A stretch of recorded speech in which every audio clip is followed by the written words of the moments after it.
let's jump into it. Um, so I always like to tell people, you usually see agendas. I like to call mine the flow. This is how we are going to flow for this evening, this afternoon. So I'm just going to do a little quick context setting in terms of my story. Havana was so nice to kind of give a little bit of kind of my transition into UX, touch on the IC versus manager roles, and then talk about some takeaways and putaways. We always talk about things you're taking up, but let's also talk about things that you might want to put away as well. And then we're going to go into a Q&A. So I know the chat is going to be active. And for those of you who have done Zoom talks, it's hard to see chat while you're talking. So I'm not going to be looking at chat as much, but I am going to leave some space at the end for us to have some open dialogue. All right, so let's get into it. So first, in this time that we are in, I just came from a meeting, so I'm just kind of like settling. So I always like to open my talks with just a moment, just a breath, so that we can be present and consider this an investment into yourself, into your career. You're taking this time out of your schedule first, thank you, to listen to me speak. And so I want to make sure that you are present. So lots of things may be going on. I know we've got families and you may be multitasking, but I do ask that you are actively listening, that you are taking the time to invest in yourself. And like I said, take some things and plant them, water them, or prune them. So for those of you who have been to my talks, I always like to show this as well, to really give you a visual of my career path. So if you're familiar with this, this is the design Scribble created by Damien Newman. He was a designer at IDEO, but when he created this design Scribble, he was working at Xerox. And he created this to illustrate the design process for his clients, to let them know that it could be messy. It's a process that is about finding your way initially, and then also finding this clarity. It's also a wonderful depiction of my career path. My career path into UX, my career path into navigating what I wanted to do, and also getting this clarity and becoming and staying the IC, the individual contributor route. I want to make sure I define that. When I say IC, I'm talking about individual contributor. I don't want to assume that everyone knows, and that's fine. So this is a depiction of what the process can look like. And it's a beautiful process. It's something that should not be grimaced on and not shied away from. There is a beauty in understanding that it's not linear, that it's going to be ups and downs, and it's going to be, again, trying to find things. But the whole thing about this, what I love, it's about movement, it's about progression, it's about keeping going so that you can get that clarity. So again, no matter where you are in your career path, just keep going until you get that clarity. And so hopefully something that I say today provides that clarity for you. So like I said, I'm not going to go into my whole career journey, but you can watch a talk that's available on YouTube at the Enterprise UX conference that I spoke at. I think it's been 2 years, year and a half. But the Enterprise UX, I go through a detailed talk about how I pivoted into UX. And it's really important because you understand how I'm able to bring all my skill sets together to be a leader in the IC space. So not in the managerial leadership as it pertains to organization-wise, but in a leader in my own space, in my communities, in my UX communities, my professional communities as well. And so I use this reference as a Voltron. I proclaim myself to be a UX Voltron, where I have accumulated so many skills throughout my career as a customer success manager, as a sales manager, as a waitress, as a project manager when I first got out of school. And during my journey, there was a time where I thought I had to dismiss all of that to then become this new UX researcher. And it wasn't until I discovered those things actually empowered me and made me a leader and really differentiated me, is when I really honed into the power of my uniqueness as a UX researcher. So the talk is called Becoming a Researcher. The HER was acronym for Highly Enterprise Ready. See what I did there? And again, accumulating all those skills so that I could go into the corporate space and really be successful in being an IC and beyond. So again, quick recap of my career growth. So at one point I was a sales manager. So I've done management just in a different space. So as a sales manager, I had a team, a weekend team, and we were in charge of sales and metrics for, I was a sales manager at a health club. And so I had a team that I was responsible for. So I have the experience of managing, hiring people. But after that, I went into the recession hits. That's been part of the talk as well on the video. The recession hit, and then I eventually went into customer success. It wasn't customer success at the time. It was like client advocacy or client account manager or something like that. But eventually customer success as people know it today. And then the path to UX research, my transition through here, and which has been actually the most progression in my career in terms of promotion, because remember the design squiggle? I've hit that path of clarity in my career. So now I'm starting to see, again, the progression of where I want to go. The career pathing is really clear for me. So the transition from, again, going from associate to UX and then senior to now staff. So when I look back over my career, again, and this has been from associate to the staff, it's probably been about a 7-year journey to this space. And so for some, it may be quicker. For me, this is how my path, but the beautiful thing is it's my journey, right? So do not, and I'll say this a lot, you're gonna hear me say this, like, this is your journey. This is, you have to have the clarity for yourself and what empowers you as an IC, or if you make the decision to go into leadership. So I stopped comparing my journey to other people. They got to XYZ in 3 years and did it. None of that. I am very confident in my career journey and where I am today. So as an individual, so let me go back real quick, I forgot my transitions here. So as a staff researcher now at LinkedIn, I am just so fortunate to be a part of an organization that really takes, really invests the time to make sure that individuals and teams really have access to a career path. And so in this position as a staff researcher, I now or could decide or look at opportunities to maybe go the managerial path or go or stay the IC path. And I do want to preface this and really like lean into this, and that a lot of what you're seeing in my ability to be successful is in part due to an amazing support system within an organization. And it makes, I was about to say, I'm in California, so a hella a difference, California talk, but it makes such a difference in being able to see things clearly, where the organization has career pathing available so that you can see, well, what would be the next step? And where would I go there? Or how do I make a transition?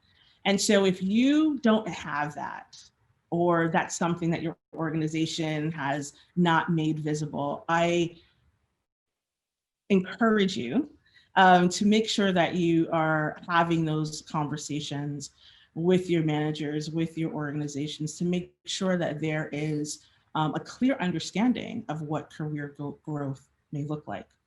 And so for me, that's weird, it just bounced something weird. Okay.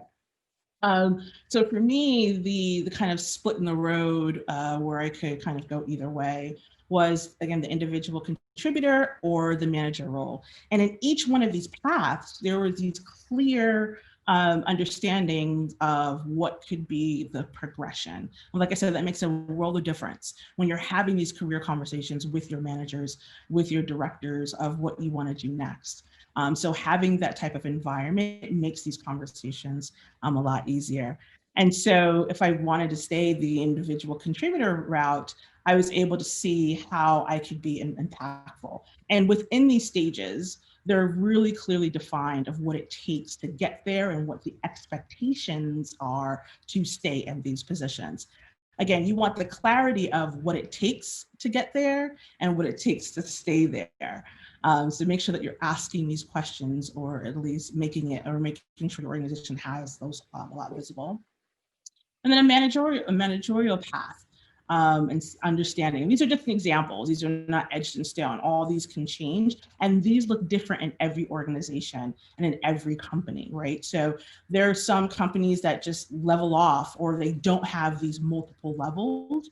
You have to do your research to make sure that you understand what that career growth and career pathing looks like. I know that used to be a question what job seekers used to ask um, during interviews. Well, what does career growth look like?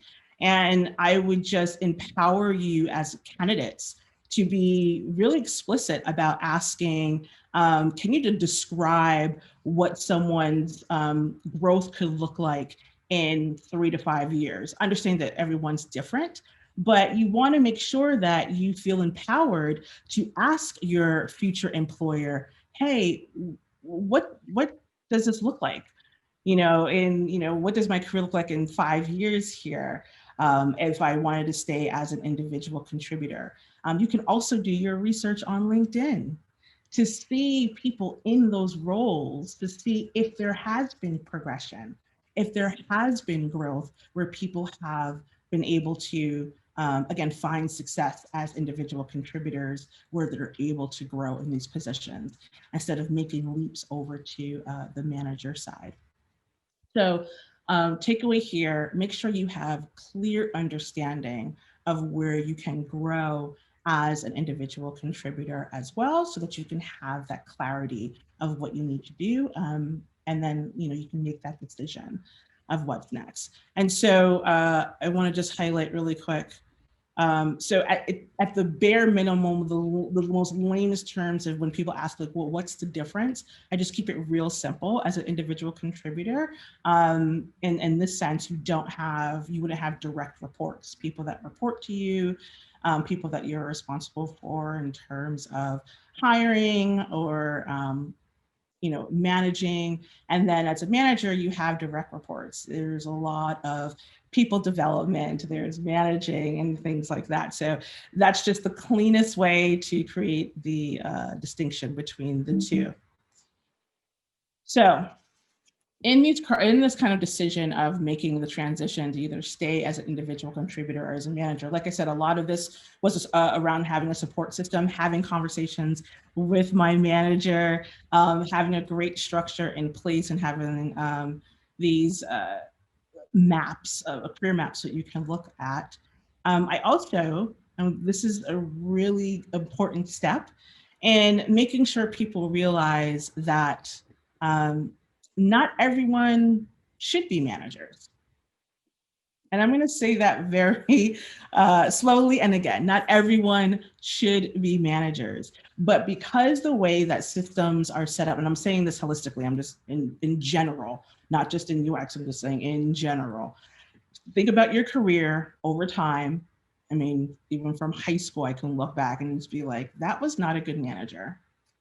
Even in college, that was not a good manager. That person should have never been a manager, right? So if you can just look through your kind of work career, you can see where you hopefully had examples of really great managers and really poor managers. And then you hopefully have an example of like what a good manager looks like, so that you can at least have an understanding of, do I want to do this? And what can I glean from that person to make sure that I am a strong manager? And again, some systems have really great trainings in place to really help people become managers.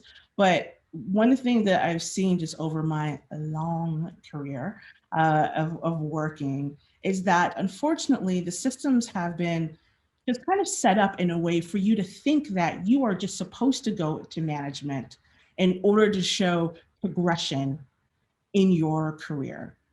You're supposed to have a team to show that you've accomplished something or you've been successful in your career.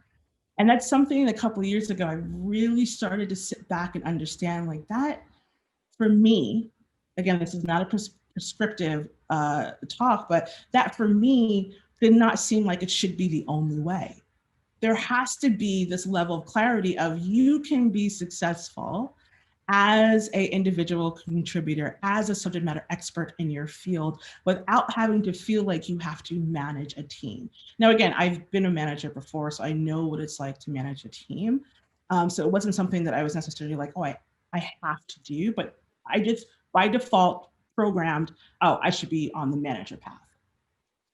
But in part, again, because the way that our support system is set up, there was a really clear understanding, like, you know what, you don't have to do that. You can actually go this other way and still be successful. And that made a world of difference in understanding options where I could really excel at.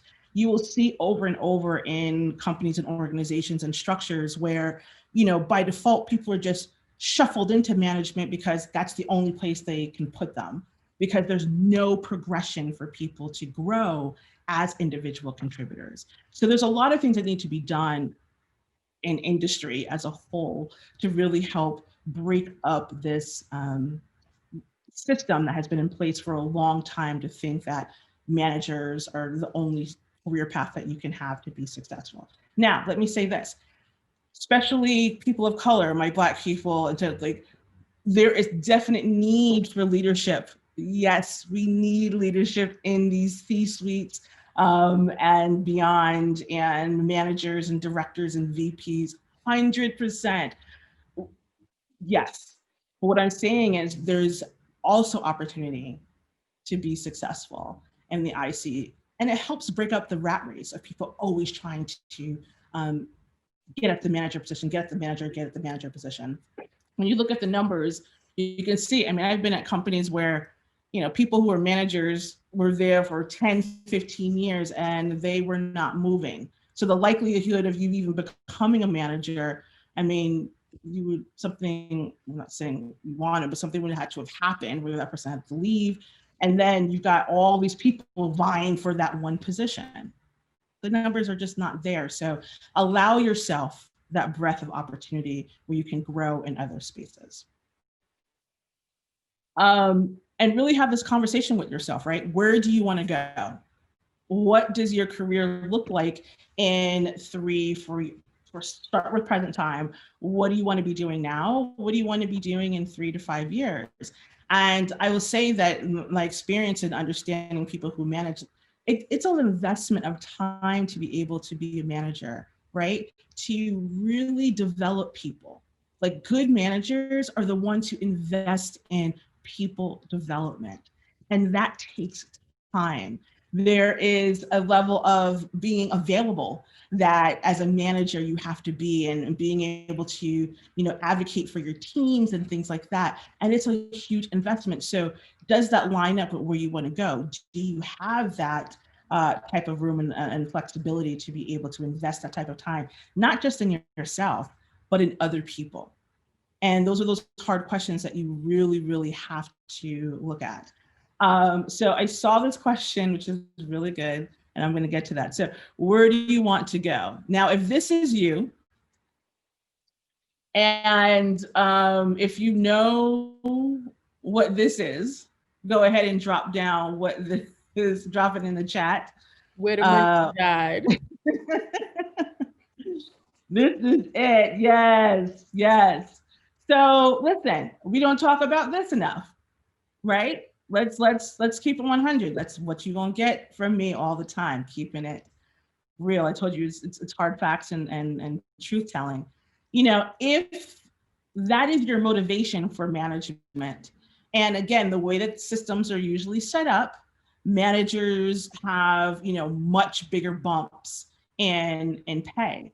And so, but you can also find, believe it or not, in systems and other organizations, systems where as an IC, you have the capability of having pleasant, healthy incomes that are not a huge discrepancy compared to managers.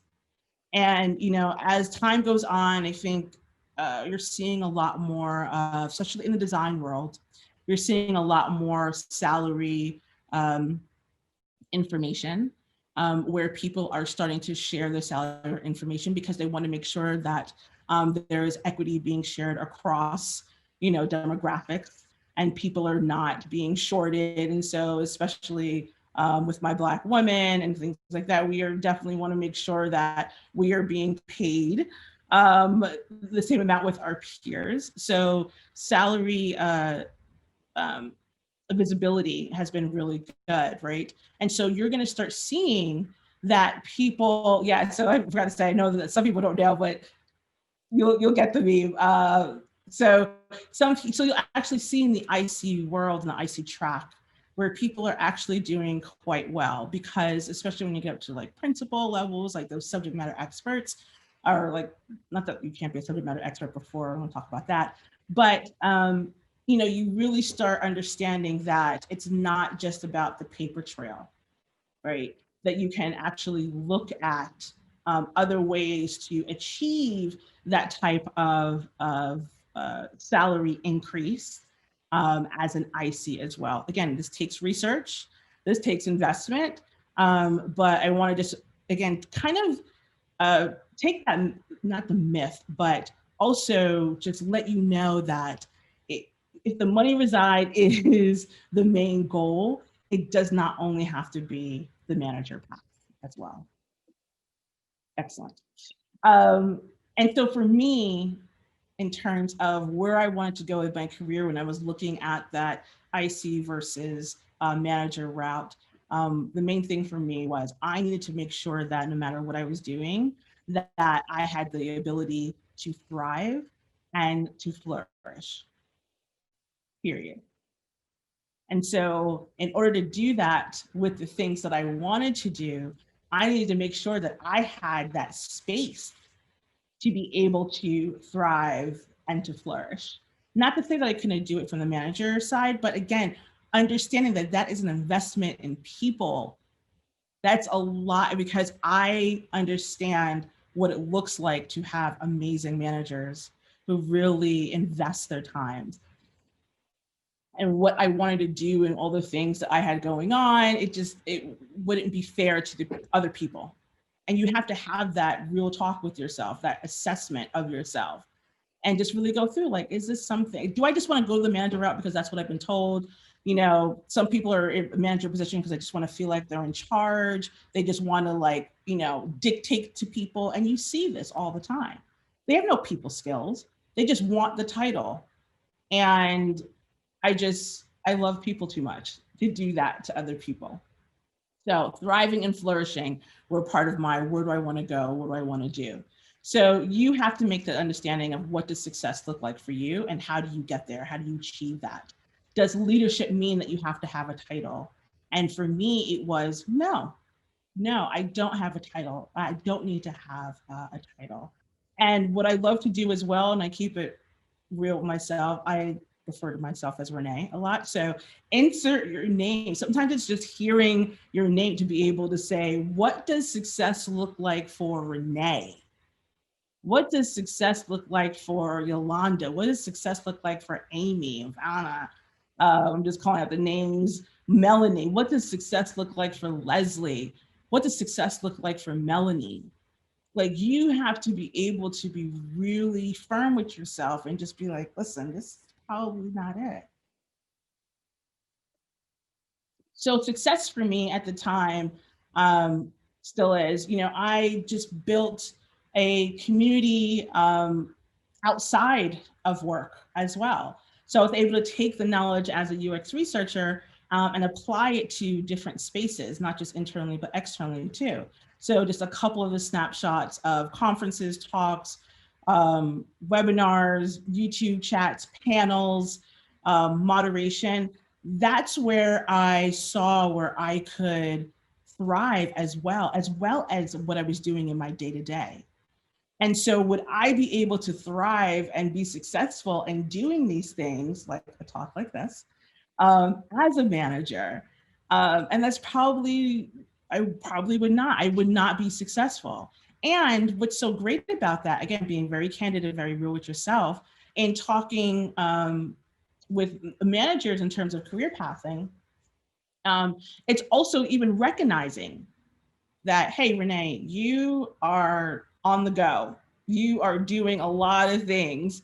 You know, how does that look like? Like, what do you want to do with that? And so having that support system that recognizes, right, where you're putting your energy and really just making sure that you're set up for success. Again, making sure you're set up for success in your day-to-day first, but also supporting what you're doing. And so the support and the ability to thrive and flourish in these arenas allow me the ability to be successful in my day-to-day as an IC. And then again, it just fuels everything else that I'm doing. So it comes full circle.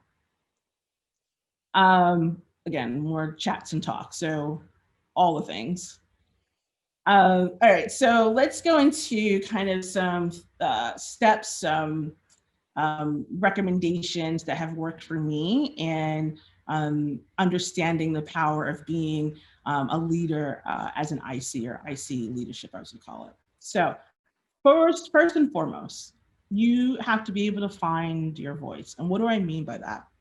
As a researcher, as a designer, since we're in the UX space, and a lot of things that I'm talking about are both professional and personal things, so you can apply as necessary. So you want to make sure that you find your voice. So as a researcher, it was really important for me to find my voice as a researcher to be able to speak and talk about the expertise of my field, talk about the importance of what I do as a researcher. And you want to be able to practice that daily. Practice that within your community and in your UX community and in your research community and your design community. Really hone into the skills and leverage those skills that you can talk about really confidently, and just keep on doing that. And then again, you begin to exercise that with your partners, with cross collaboration teams, stakeholders, and you want to be able to make sure that you find your voice in a way that you are able to speak with confidence in the areas, topics, things that you're working on. So not just find your voice, because we hear that a lot, so I don't want to overuse that term, but it's also important to use your voice. You have to use your voice in these spaces. And again, if that's not something that you're used to doing, speaking up, or being able to have hard conversations, and I'll talk about that in a second.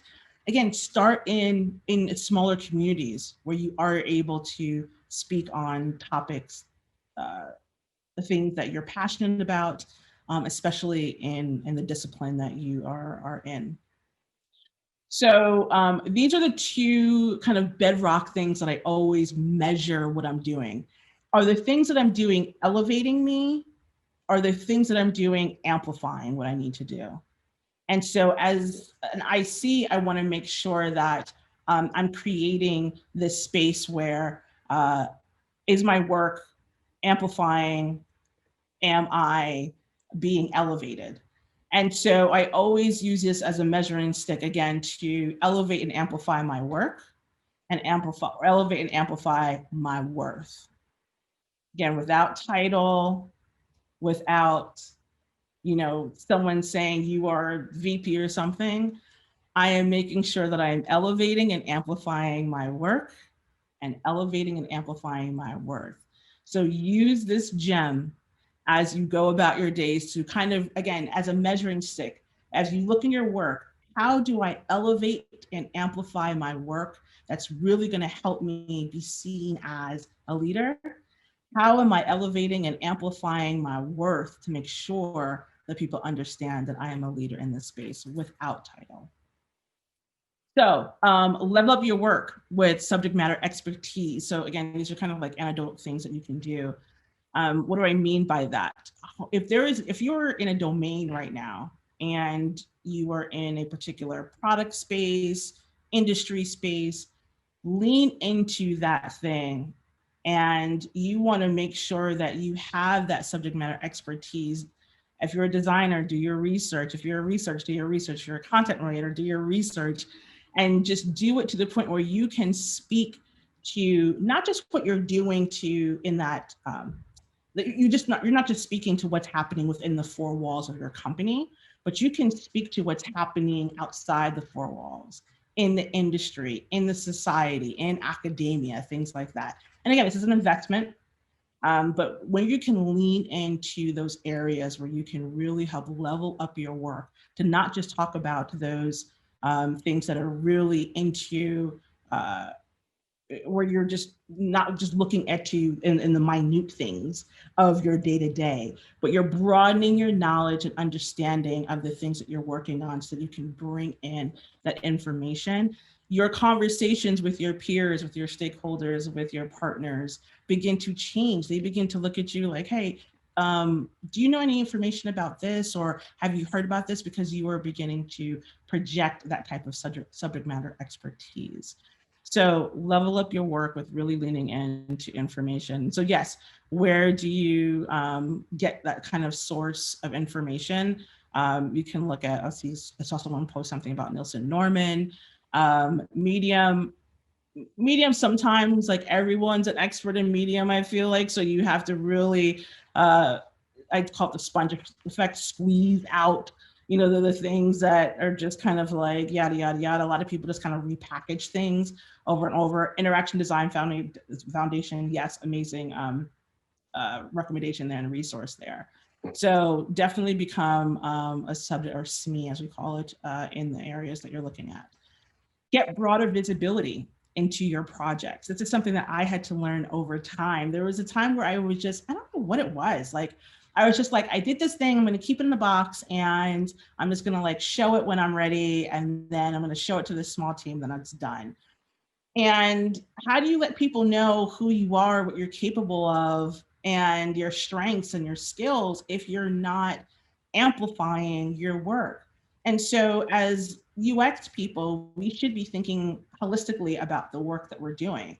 Who is impacted by the work that we're doing? So connect those dots for other teams, for other stakeholders that may not be your direct stakeholders or partners, but where is kind of those outside different spheres of influence and impact that you can have as well.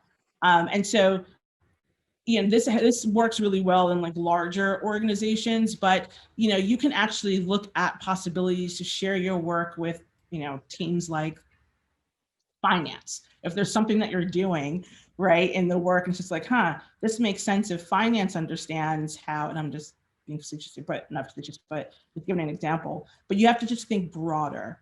And you'd be amazed at how people will then say, oh, you know what? I remember Renee shared that information about XYZ. And you want to have people remember the work that you're doing in broader strokes, right? So if something comes up, if there's an opportunity that comes up, you can be top of mind for people. And it's not just people kind of within the bubble of the direct people. Of course, you want to make sure that you have visibility within your teams 100%. But where can you look at cascading the work that you're doing to amplify even broader so that people begin to look at you as someone who is a little bit bigger than just in the space that you're in.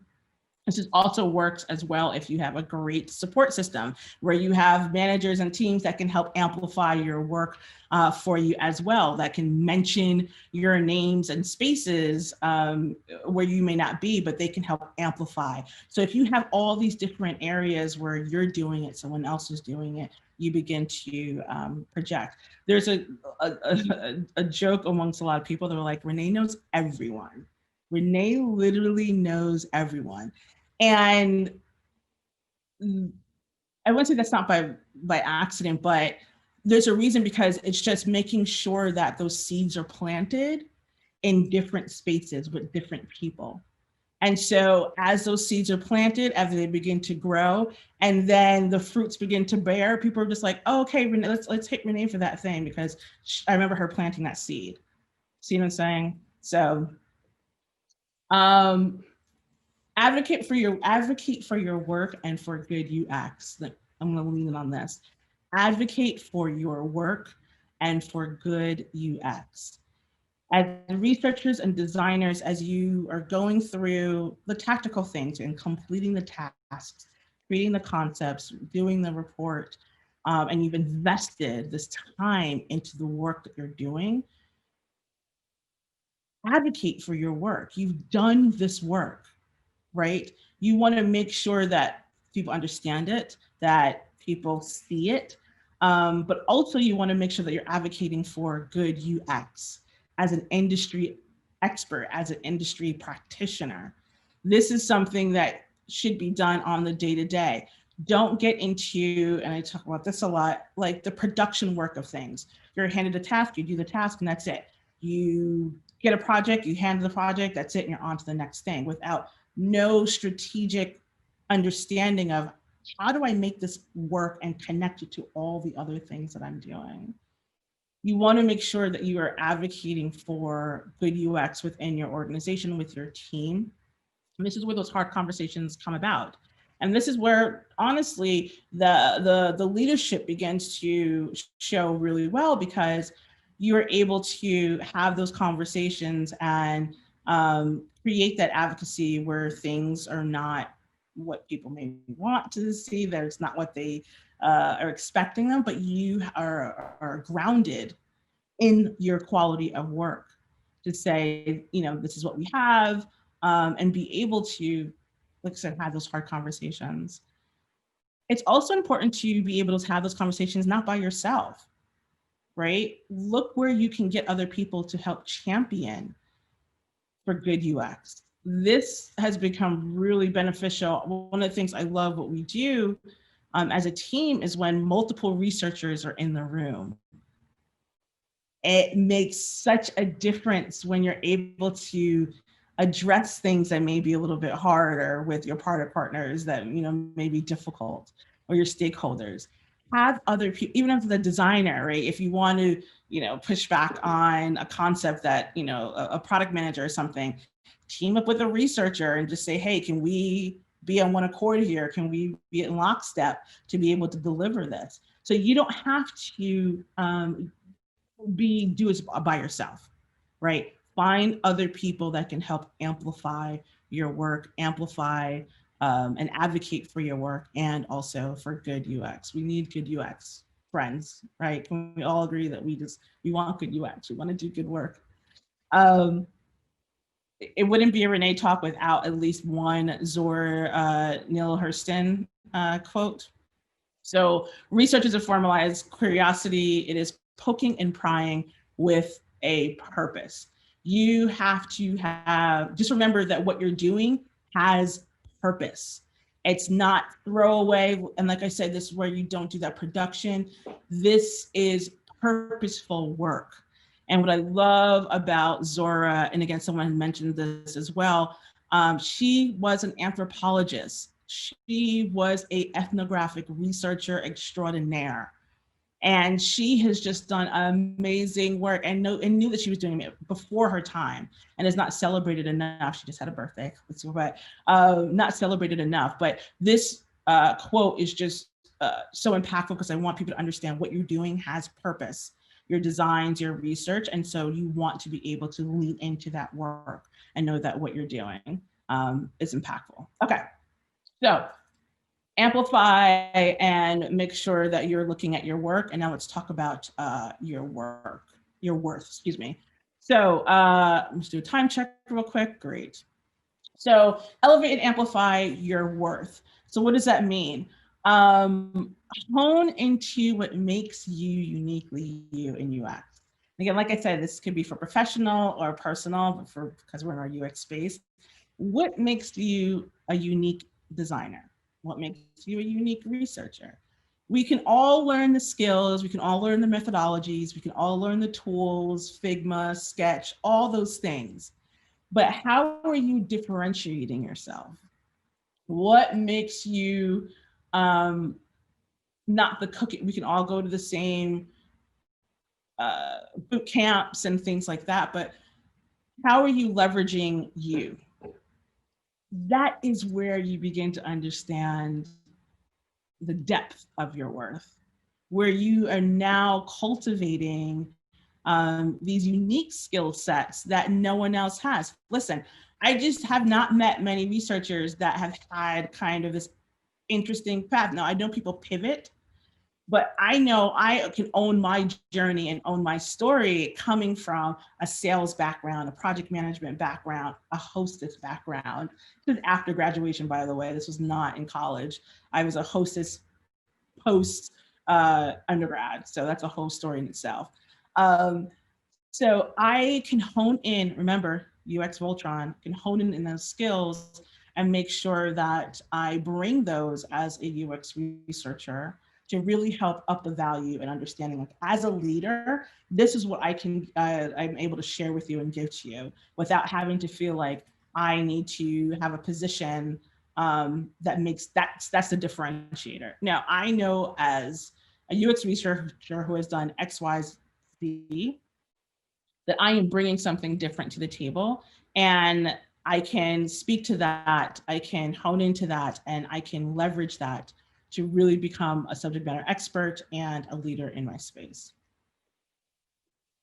Know your internal and external value. So this is really important too. So what value are you bringing to your organization, to your team? But what also are you bringing to the UX community? What are you bringing to the design community? What are you bringing to the future communities? And so that's something that I've just discovered, again, on this path between IC and manager, is understanding, wow, there's a lot of, I'm bringing a lot of value to the external communities that then get pulled into the internal value as well, that really helps me be seen as a leader. And so in addition to talking about all things UX and research, I can also talk about advocating for Black designers, Black researchers, my own quests, the nonprofit work that I do, sitting on boards. So I just create a holistic impact of who I am as a researcher.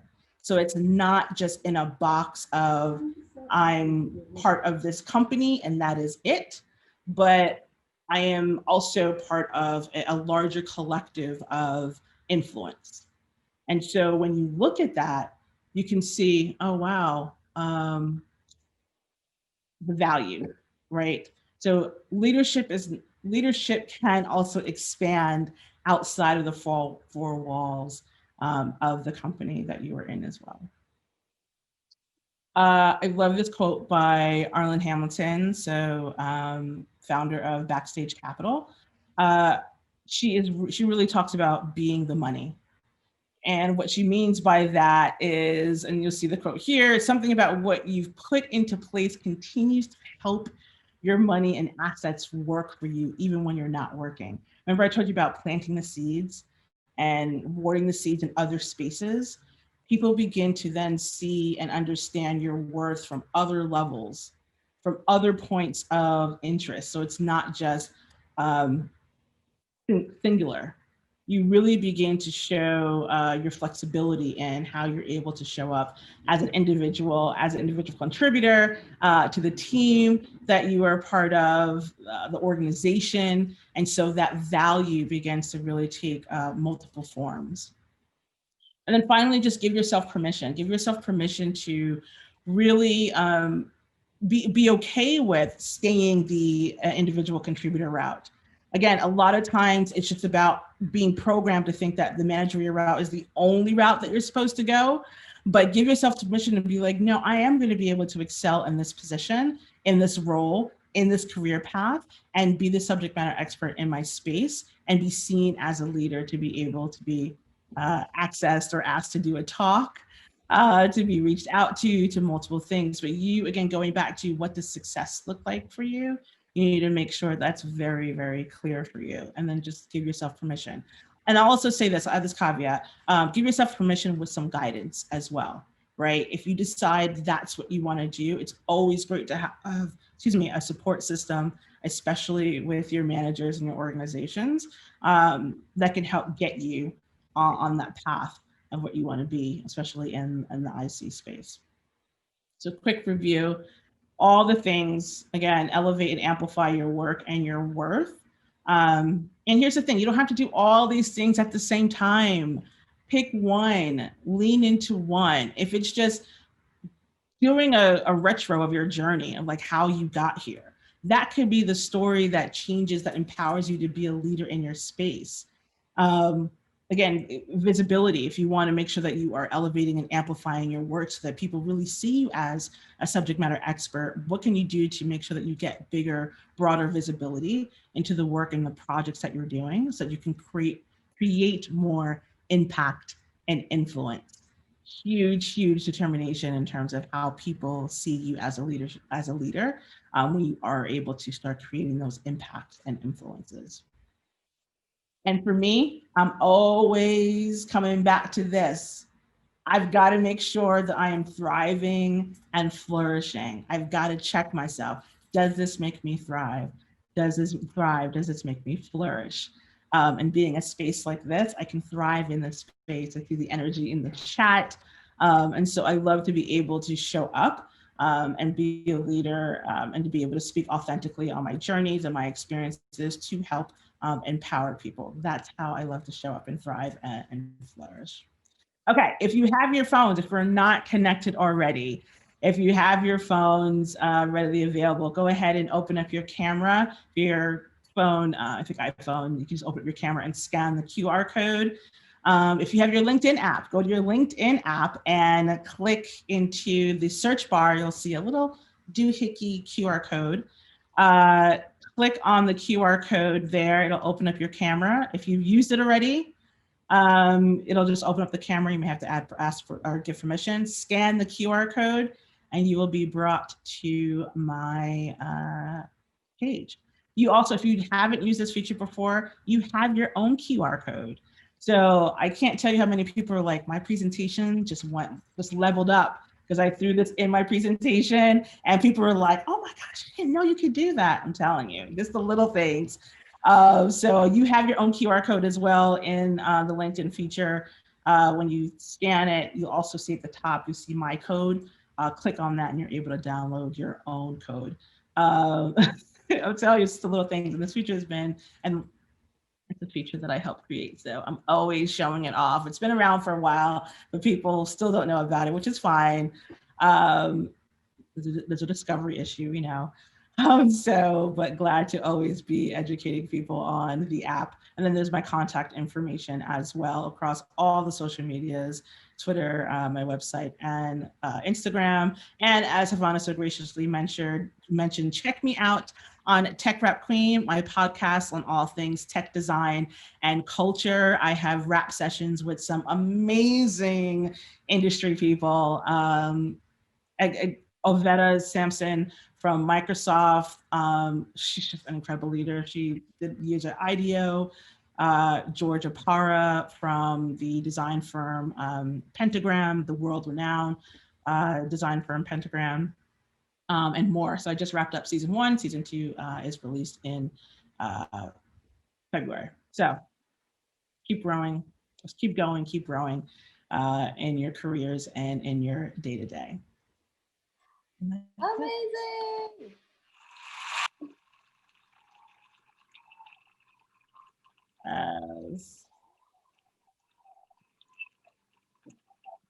all the stats, and I'm gonna thank you for dropping the link.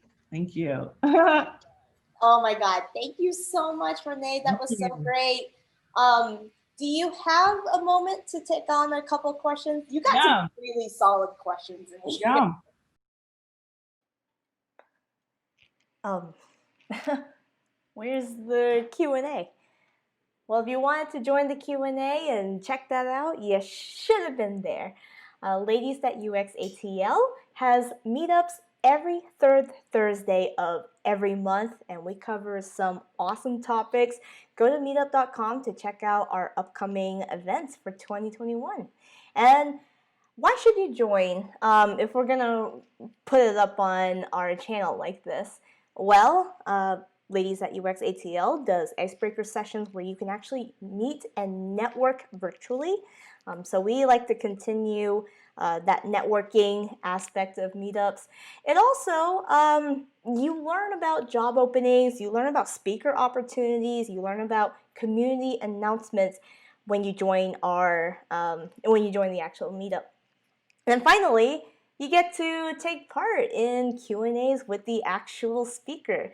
Sometimes the discussion afterwards turns out even better than the talk, so I highly recommend that you join. How do you join? Go to meetup.com, look up Ladies at UX ATL, and sign up as a member, RSVP to some of the events we've got coming up, and also add us on LinkedIn and Twitter to catch up on announcements and opportunities and learn a lot more about some of the things we've got going on. Anyways, see you there again. That's the third Thursday of each and every month, and I will see you soon. Thank you. Bye.